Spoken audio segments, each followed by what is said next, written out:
December 2021, the Marshall Fire burned more than 1,000 homes in Boulder County. That fire brought with it the realization that a devastating wildfire can happen any time of the year and in almost any location along the Front Range. This year, extreme dryness, high winds, and power shutoffs increasingly have become part of our daily existence. Today's speaker is Boulder City Councilman Mark Wallach. Mark's topic will be Wildfire Resilience in Boulder, Preparing for a New Reality. Mark is the longest serving member of the Boulder City Council except for our mayor. He holds a bachelor's degree from Yale and a JD from Columbia Law School. He was a speechwriter for Senator Bill Bradley, who must be very happy with his Knicks this week. Mark practiced law in New York City and became a real estate developer. As a developer, his work emphasized the repurposing of old commercial buildings into modern residences. Now in his 7th year on council, Mark has earned a reputation for tireless preparation, attention to detail, and civility. During his re-election campaign in 2025, he spoke often and at length about Boulder's increasing vulnerability to wildfire and the need to take greater measures to address this risk. Please give a warm welcome to Mark Wallach.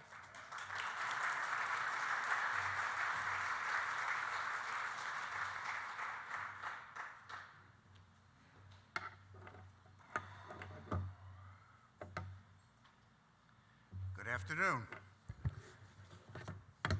My name is Mark Wallach, and I have been a member of the Boulder City Council since 2019.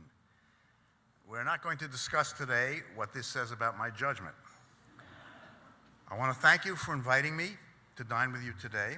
I'm delighted to do so.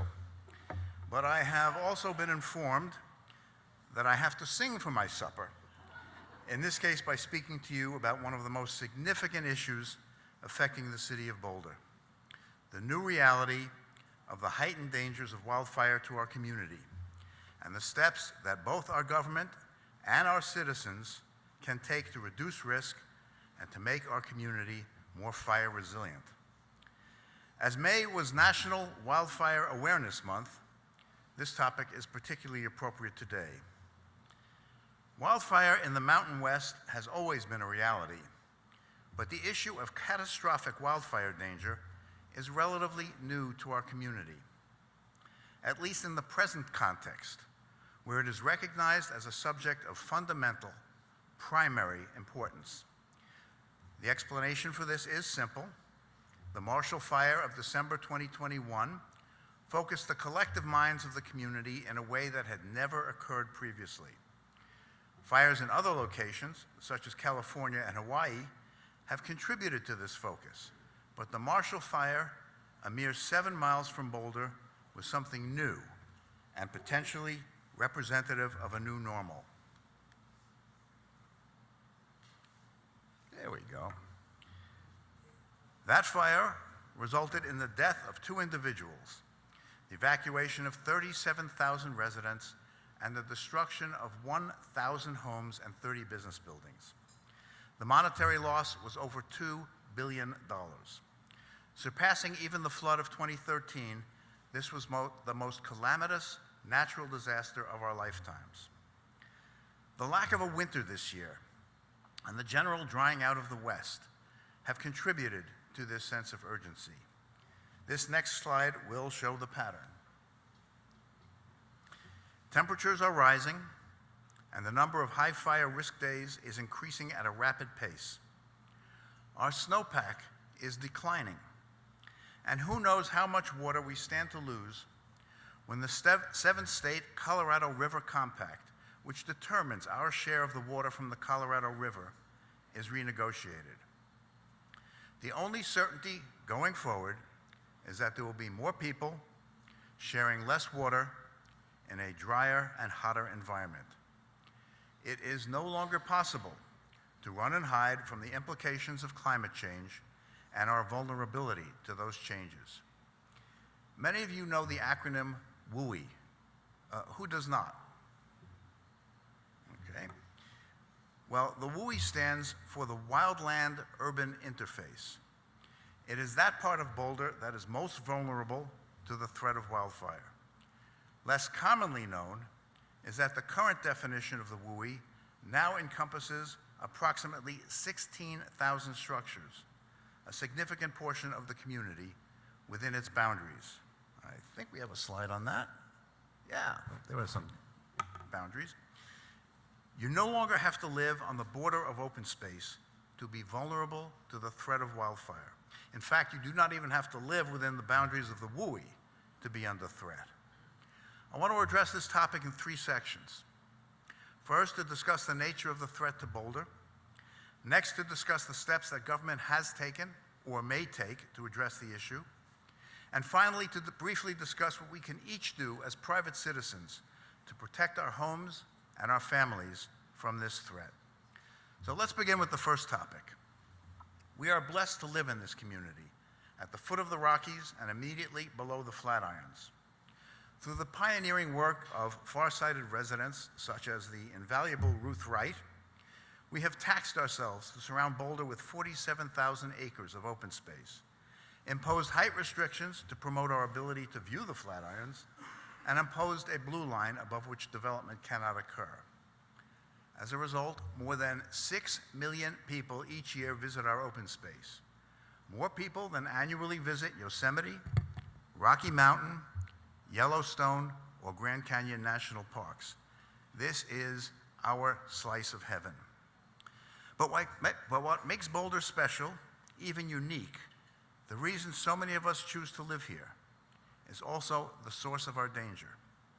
The preservation of the natural environment of 47,000 acres of open space and tens of thousands of additional acres of public land to the west comes at a cost. Boulder is extremely vulnerable to both floods and fires. Did you know that there are more FEMA flood insurance policies issued in Boulder than in any other community in Colorado? And of course, no one who is here will ever forget the catastrophic flood of 2013, which was so bad that intrepid individuals were kayaking down Boulder Creek as if it was a Class 5 rapids. There we go. But we're even more vulnerable to wildfire.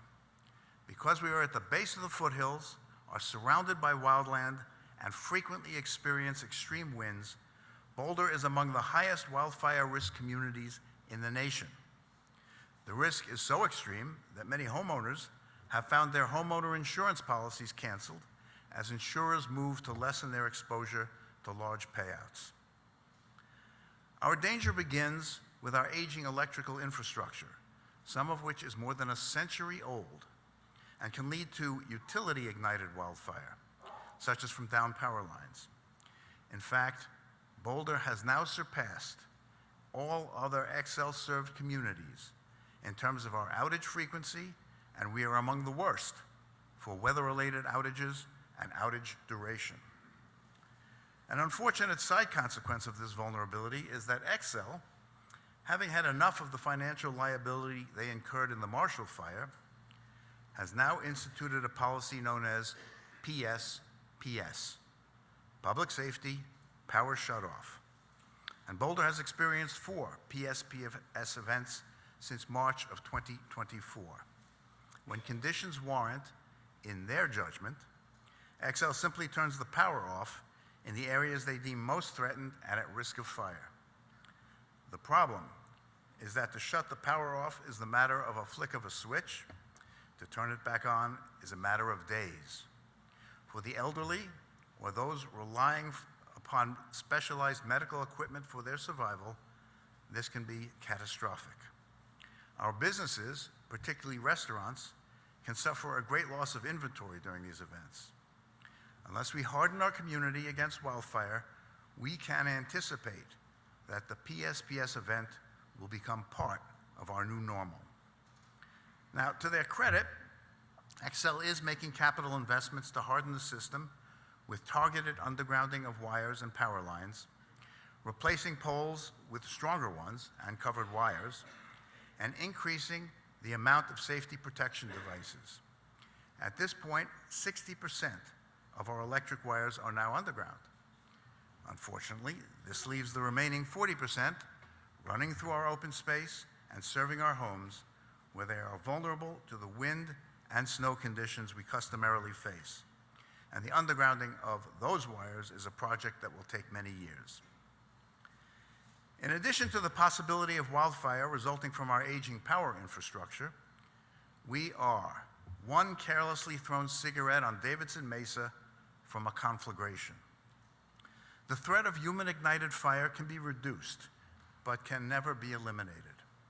For example, and for good reason, fireworks are banned in Boulder, but on every July 4th, those restrictions are simply ignored. We have restrictions on the use of propane gas-fueled grills. No one knows them, and probably no one cares. Until I read them, I was unaware that I am a violator when grilling hamburgers due to the size of my propane tank and the location of my grill. And there are many others like me. And of course, members of our unhoused population often choose to illegally camp on open space lands in preference to utilizing the Boulder shelter. Unfortunately, no number of ordinances can fully insulate us from the danger of fire caused by humans. And the bad news gets worse. I've been told by the Office of Disaster Management that if a fire simultaneously encompasses 15 homes, due to water availability and pressure, the only strategy of the fire department is to attempt to prevent its spread. They would be incapable of putting out that fire. And a fire the size of the Marshall Fire is completely beyond the capacity of the fire department to control. In that event, their only role is to assist in the evacuation of local residents. And sparks and embers from a fire can travel more than a mile, igniting other homes in their path. If you'll recall, the Marshall Fire easily jumped Highway 36, a very large fire break, and continued its path of devastation on the other side.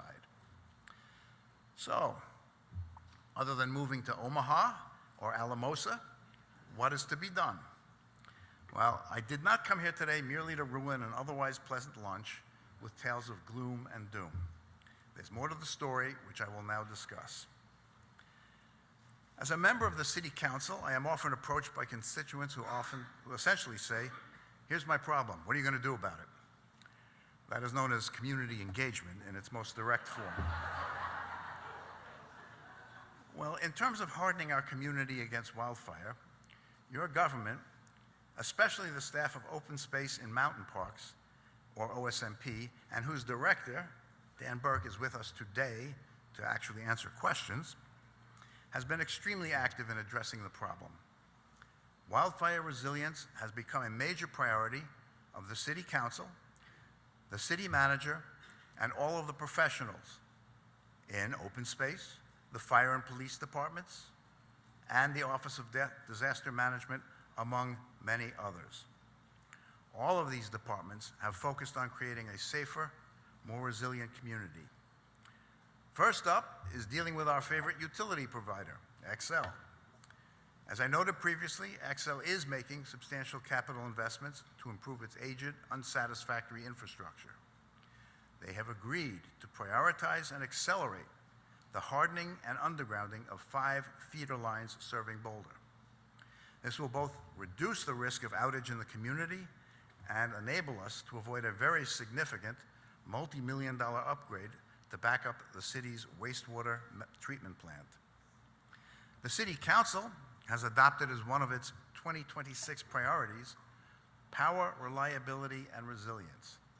The ultimate goal is to create a power resilience roadmap to allow us to prioritize the strategies and policy actions that the Council can advance to improve community resilience to wildfire risk.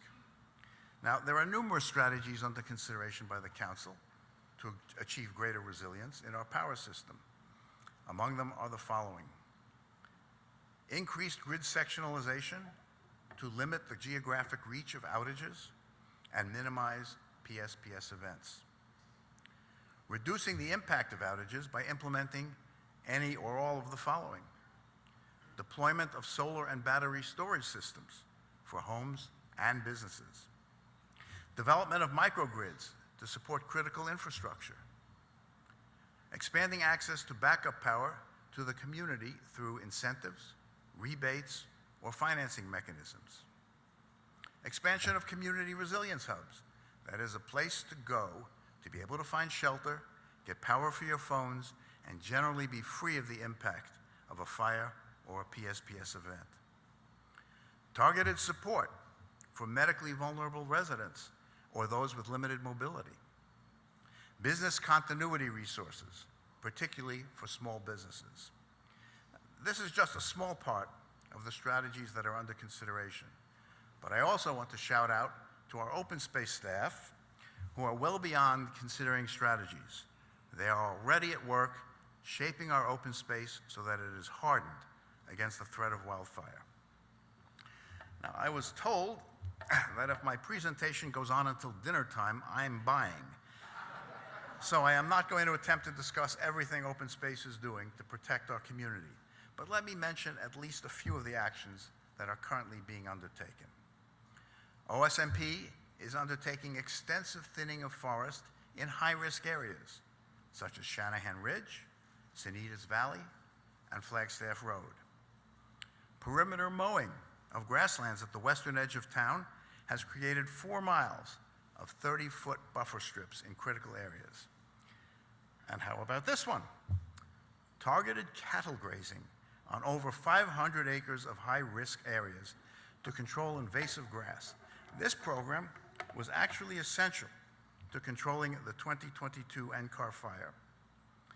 If you would like to watch our heroic cows in action, they will be chewing grass at 203 Morningside Park Road tomorrow in a pop-up party that will be conducted from 4 to 6 o'clock. Be my guest. OSMP has conducted prescribed fires covering 6.5 miles of ditch burns, and planning is underway for another 2 significant controlled burns. Additional forestry crews funded by our climate tax investment funds are currently at work. The department has been working overtime on efforts to reach out to the community and educate and prepare them for dealing with a wildfire emergency. Staff closes Flagstaff Road and other high-risk areas during the most extreme fire conditions, and has increased its enforcement of fire bans and smoking restrictions. And the department has prioritized creating 300-foot fire breaks in areas adjacent to the western edge of the city. There's a lot of work going on here, so much so that one estimate of the total expenditures of all relevant departments on what we spend as a city on fire resilience has been as high as $11 million each year. And ultimately, that may not be enough. Finally, I want to make mention of the vast number of departments who coordinate in any response to fire. I may be behind on my slides. Oops, wrong way. Nope.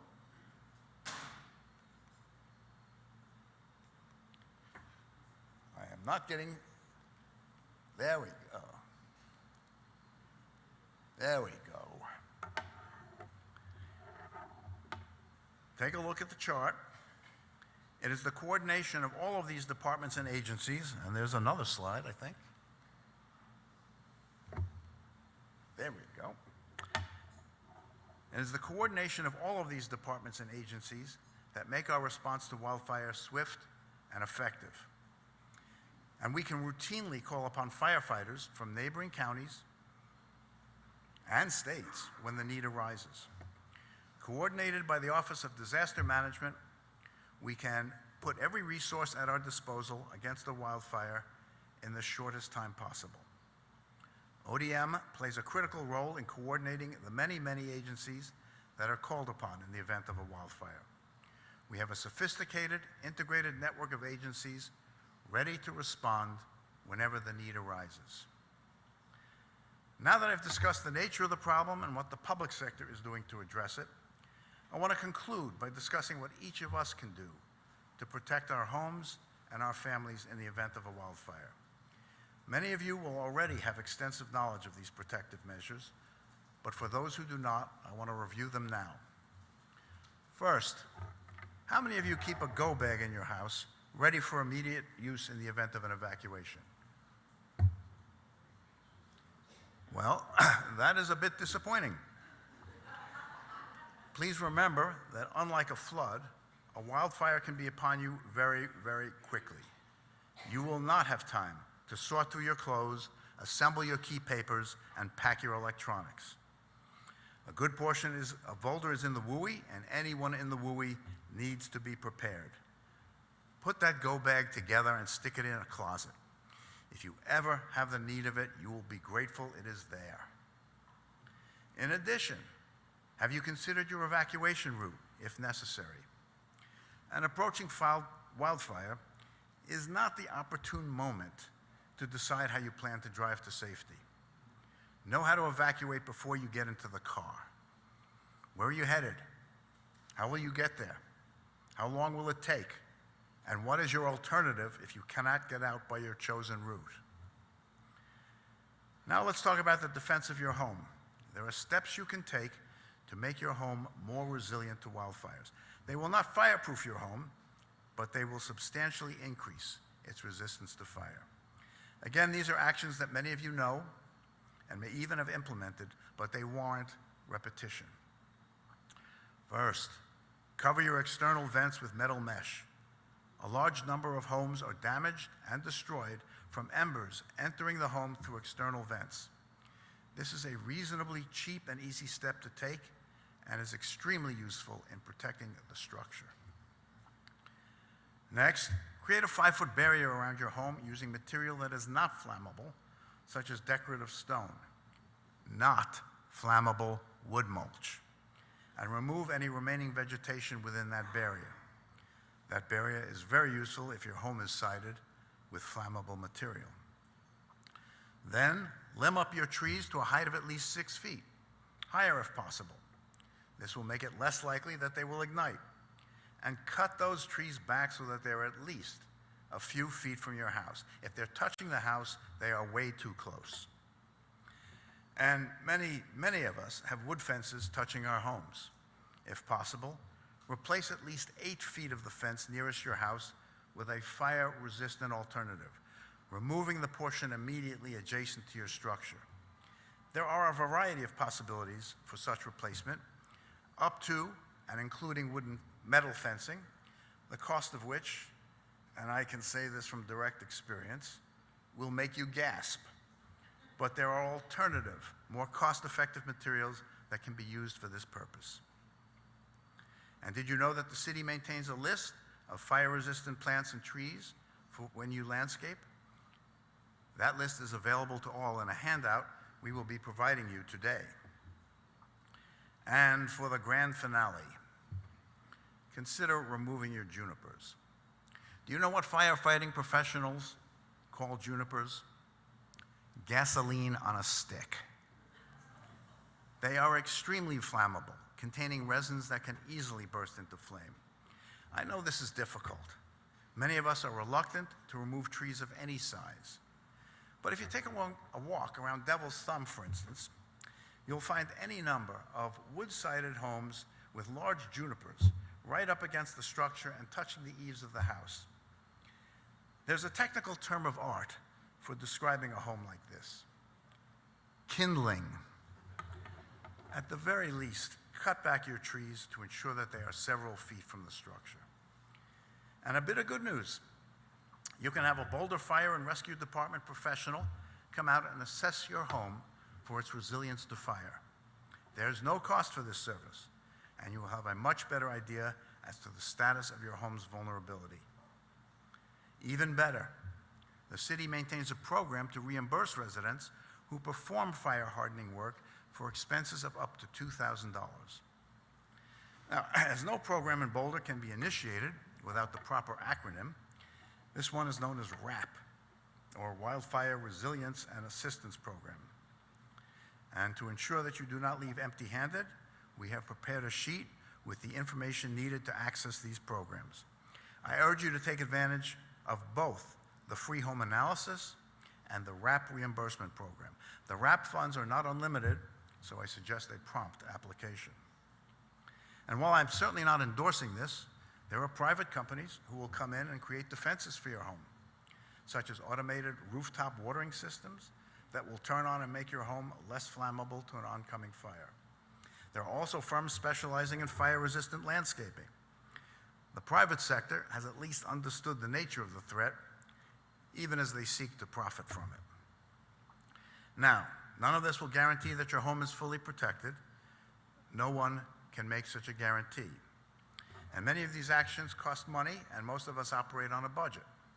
But the more of these that you implement, the more resilient your home will be to the danger of wildfire. In speaking of this subject on the campaign trail last year, I used to say that the issue with wildfire is not if, but when. I still believe that. But if the City Council of Boulder takes the appropriate actions as our governing body, and if community members take the appropriate actions as individuals and private citizens, we can maximize our possibilities of containing, controlling, and surviving wildfires. Look, I know that we have a multitude of issues to deal with in Boulder. Everything from street repair to public safety to maintaining our infrastructure to dealing with homelessness. But if we do not fully address the risk of wildfire, everything that we have built as a community could be lost in an afternoon. It is the challenge of our time, and I hope that you will join with me, with the government of Boulder, and with the people of Boulder to meet it. Thank you for taking time this afternoon to listen to me, and please, pack those go bags. Thank you.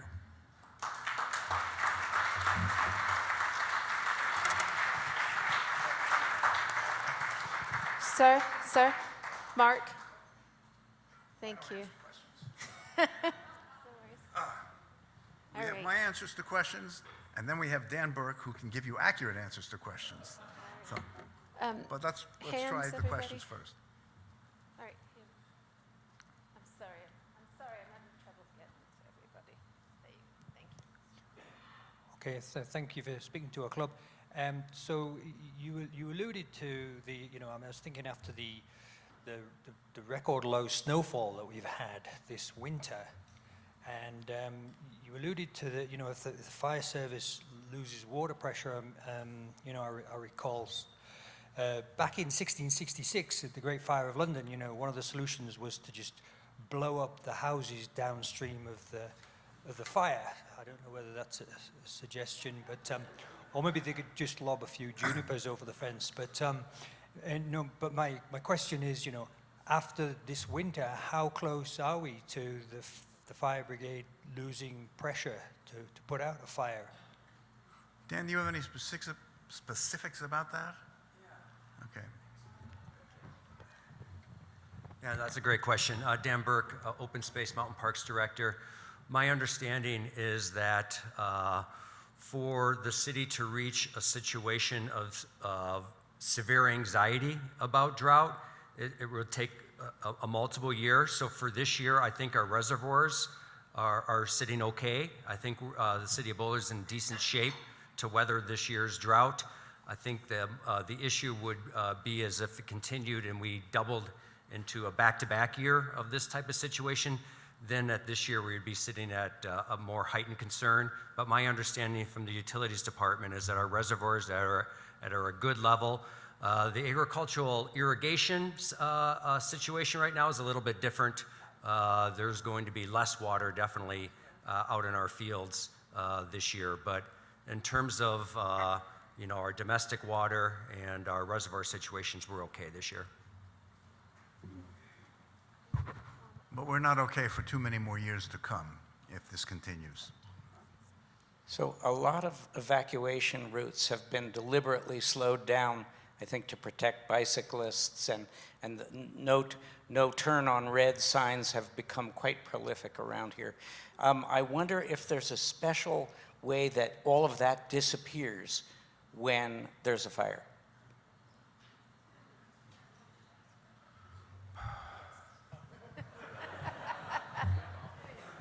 If my recollection is correct, you know, the work that's being done, particularly on Iris, which has been a source of a lot of concern, all of those lanes will be available for evacuation, including the bike lane.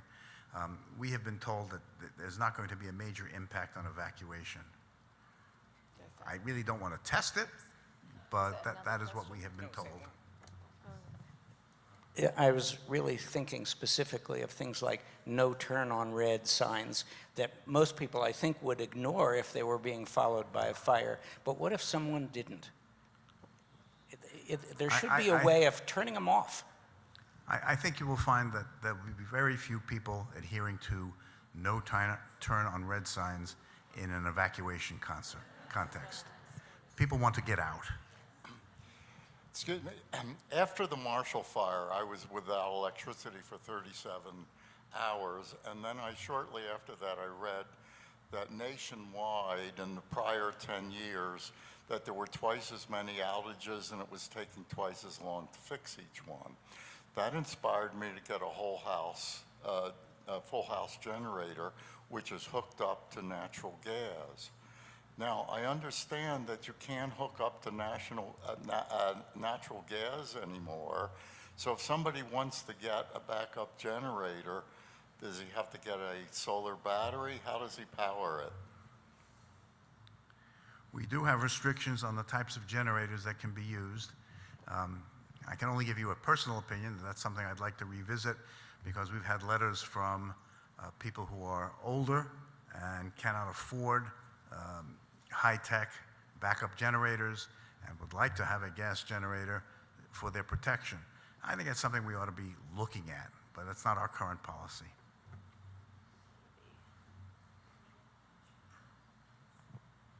Councilman Wallach, thank you for being here.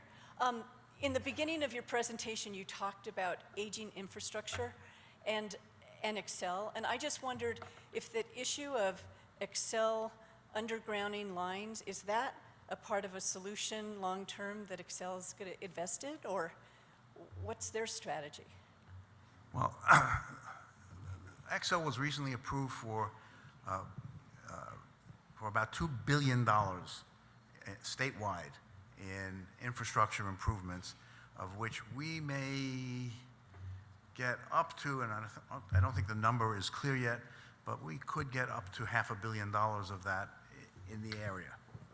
And so things like undergrounding the feeder lines is very important because if they're underground, they tend to be a little more resilient and a little more reliable. And in one of the prior PSPS events, we came close to losing our water processing facilities, and we can't have that. And so they are spending money. I mean, it's very easy to make them the target of abuse. And I tend to agree with some of that because I think the PSPS events are very problematic, but it is not that they are doing nothing. And it's inappropriate for us to treat them as if they are not doing anything. Just a little, the lines that are specifically of concern are those overhead lines that are coming out of the open space and then going into the city. There's about 5 or 6 areas where that's happening, and the undergrounding and the hardening of that electrical infrastructure, that's where the focus is the lines that are coming in from open space, but then serving parts of the city itself.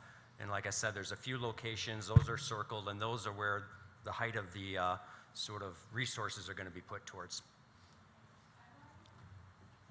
Can you make available a transcript of your presentation, or at least the portion pertaining to preparation for an anticipation of fires? I can make that transcript available. I actually wrote it out before. Although I like you to think that this was all extemporaneous, it was not entirely. So yes, I can make that document available, and we'll discuss that later. I was wondering why nobody has talked about the irrigation ditches. Our house did not burn in the fire, but all our neighbors did. We have a farm. We are part of an irrigation ditch. Every year they come through, they clean it. That year, I was so sick and tired of the irrigation ditch, which I belong to, throwing everything on my side of the fence, that I said, half goes on that side, half goes on my side. I'll clean it up. The other side did not clean it up. 20 homes burned down because of them. So and I've gone to our irrigation ditch, which is the Marshallville, and I have asked them repeatedly, increase your how much we pay every year so that everything is cleaned up. And everything really needs to be cleaned up from the beginning all the way down to the very bottom of the ditch. Because right after the fire, I went through and I walked all the ditches. And that's actually how the fire actually spread. It may have been an ember or two, but it definitely went right through all of the ditches. So that is something that I think the county, the towns, and everybody around have to actually talk to the ditch companies, because you guys own the majority of the shares anyways. There are very few of us that own full shares, and that's something that you guys need to address. Well, one quick comment. Where it's the county's land, we do not control that. We can request, but we cannot control. Oh, Yeah, so we have about 7,000 of irrigated lands of city-managed property, and we do serve on ditch boards. There are a few in which we are the majority. By and large, for the vast majority, we're just a shareholder as well. But we can have influence over the process. I can tell you from our department's perspective, we actually set up a whole work group and a new staffing that is focusing on ditch fuels management. It is a little bit out of control. You need the ditch company's cooperation. Sometimes we've had success in that. Other times it's been a little bit of a struggle, especially when it comes to debris, because the city property, we have the same thing where a ditch company comes through and they'll put it on our agricultural fields, and then we're sort of left with it. So we actually have a program where we're not going to necessarily all the time wait for that cooperation, and we go ahead and do ditch fuels mitigation and removal. We actually have started a more aggressive ditch burn, prescribed burn program, where we try to get rid of the built up grasses that are in there. But yeah, absolutely. It's over the last 3 or 4 years, that whole issue has become quite a thing. A lot more conversation with the ditch companies on kind of pushing and prodding and trying to get some more involvement there. The city has taken some unilateral approaches to it, but I agree. It's a issue out there, and there's so much ditches, laterals, that it's quite a large issue. Yeah. Yeah, I want to ask you, you mentioned and it's exciting prospects of solar and battery storage, and beyond that, microgrids. Mm-hmm. But as your fellow mentioned, we are resource dependent. And clearly what Excel is doing is trying to mitigate at a great deal of expense systemic risk caused by not having local power. So since we're resource dependent, would you go into possibly what's happening with microgrids, or maybe why that is not happening the way it should, or is maybe I'm mistaken and it actually is happening? These are all prospective strategies. We're going to have to find resources for them. We have to make it a priority. I think the council has made it a priority to put resources towards this effort. The alternative is unacceptable, at least to me, and I think to most of my colleagues, because if you don't, you are at risk every single day. And I cannot tell you, these are all strategies that are under contemplation, and we tend to move a little slowly, but we're going to get there in terms of what we implement and how we implement it and the resources we put to bear to do so. So he's active. We're not active yet, but we will be. And I would say have a little bit of patience because it's something that the government is focusing on very, very strongly.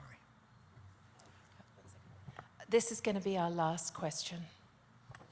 Thank you for your time today. My question has to do with, I'm wondering if you have any insight as to how Excel determines when the preemptive shutoffs, when and where they happen, especially where, if you have any insight into that, because it seems kind of, I don't know.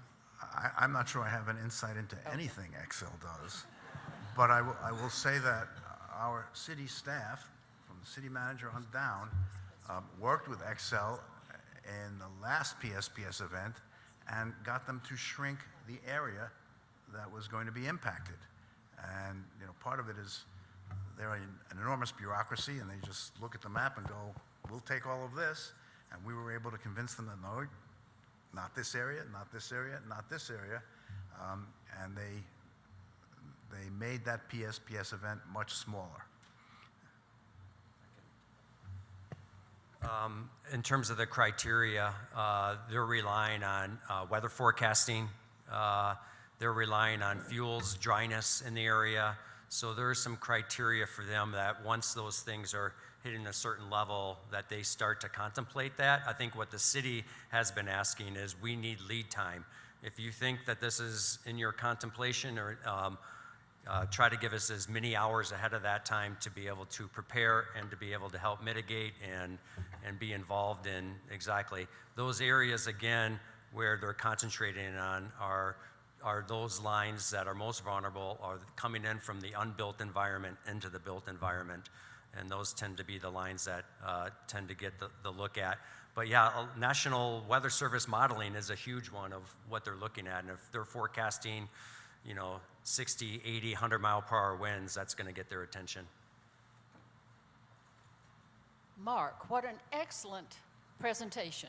You are an extraordinary educator, and we're very pleased that you were here to let us know what we need to do and what the county is doing. We are so grateful that you're on this county council. It's extraordinary what you're doing. Thank you so much. I appreciate yes, it. No, it's true. And I didn't know there were cattle out there eating grass, but I'd like for you to know in my neighborhood in Superior, where the fire actually destroyed so many of my neighbors' homes, we have goats. And the goats might be really good for those ditches. So I don't know who's managing goats in Superior, but it's a wonderful opportunity for the kids to look at what's going on in the neighborhood. We have goats too, and if you look at the first page of the Daily Camera today, you will see where the goats are going to be active this weekend. I did not mean to slight our goats in favor of our cattle. So I want to be more inclusive to encompass both goats and cattle. Well, you were extraordinary, and we are so grateful that you came. In your honor, we are going to donate 100 doses of polio vaccine to continue the work that Rotary is doing to eradicate polio in the world. Thank you so much. Thank you.